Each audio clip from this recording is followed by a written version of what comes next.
ఇప్పుడు కూడా చెప్తున్నా కదా, ఆ స్టార్ ప్రెజెన్స్ అయితే ఉంది. థ్యాంక్స్ అండి మీకు తెలుసో తెలీదో మేము ఒక సినిమాలో క్యారెక్టర్కి మిమ్మల్ని అనుకున్నాం, సార్. కానీ నాకు ఎవరు ఏం చెప్పారంటే ఆయన చేయరని చెప్పారు. సార్ ఎందుకంటే మీరు రెమ్యూనరేషన్ ఆఫర్ చేసైతే ఆనారాయణమూర్తి గారిని కొనలేరు అన్న. సార్ సో అంటే మీరు చెబితే ఎందుకు జనం ఇలాంటి విషయాలు మీరు చెప్తేనే ఎందుకు వింటారు అంటే, మీరు దాని డబ్బుల కోసం సక్సెస్ కోసం చెప్పరు, నిజంగా దాన్ని ప్రజలకు తెలియజేయాలని చెప్తారు కాబట్టి దాన్ని చూడడానికి వస్తారు, దాన్ని గౌరవిస్తారు. ఇప్పుడు నేను కూడా 2 గంటల పాటు నేను ఎందుకు గౌరవించి చూసి ఇక్కడికి వచ్చి మాట్లాడుతున్నానంటే దానికోసమే.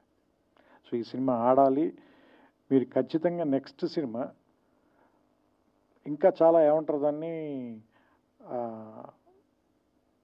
కొంచెం ఎక్కువ డబ్బులు ఖర్చు పెట్టి ఇంకా మంచి ప్రొడక్షన్ వాల్యూస్తో తీయటానికి అవకాశం కలిగేలాంటి డబ్బులు ఈ సినిమా మీకు ఇవ్వాలని, అలాంటి సక్సెస్ వస్తుందని నేను కోరుకుంటూ, ఎస్పెషల్ ఇందులో నాకు ఆ గద్దర్ గారి పాట బాగా నచ్చింది.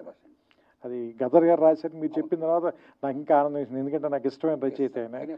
సో ఆయన పాట చాలా బాగుంది ఆ పాట మాత్రం. సో నేను ఆ పాట మీరే పాడారేమో అనుకున్నాను, ఎందుకంటే వాయిస్ విని కొంచెం రాగా ఉంది వాయిస్ అయింది.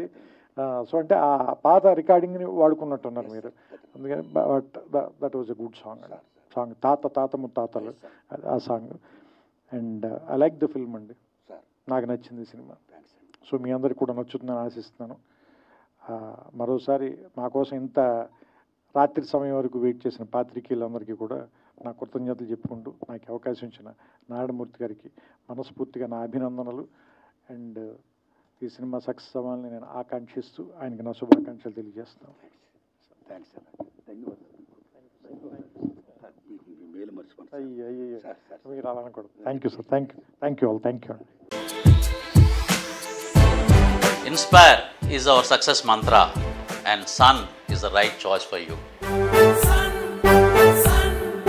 అండ్ ఇంకొకటి, ఈ సినిమాలో అయినా ఐ కాంట్ బ్రీత్ అని 1-2 సందర్భాల్లో చెప్పారు. అంటే ఎందుకు అంటే ఉక్కిరి బిక్కిరిగా ఉంది.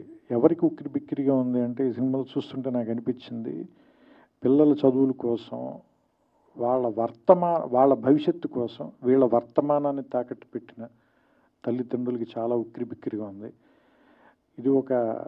దీని విష సంస్కృతి అనాలా, లేదంటే ఇది మనం దేని వెనకాల పరిగెడుతున్నాం, చదువు వల్ల వచ్చే సక్సెస్ వెనకాల, లేదా నిజంగా జ్ఞానం వెనకాల పరిగెడుతుంటే ఇంత డబ్బులు విసిరేసి ఎందుకు పరిగెత్తాలి మనం, ఆ క్వశ్చన్ అయితే మాత్రం వచ్చింది సార్.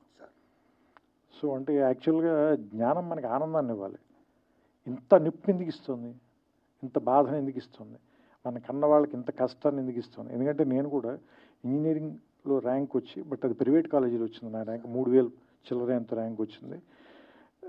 మా ఫాదర్కి మేము 9 పిల్లలం, ఆయన చదివించలేను అన్నాడు. సరే మరి ఆయన తేలిగ్గా చెప్పారో లేదా నేను తేలిగ్గా తీసుకున్నానో తెలియదు, కానీ దాన్ని పెద్ద పట్టించుకోకుండా నేను గ్రాడ్యుయేషన్ బీఎస్సీ చదువుకోరానంటే నేను బీఎస్సీ చదివేశాను.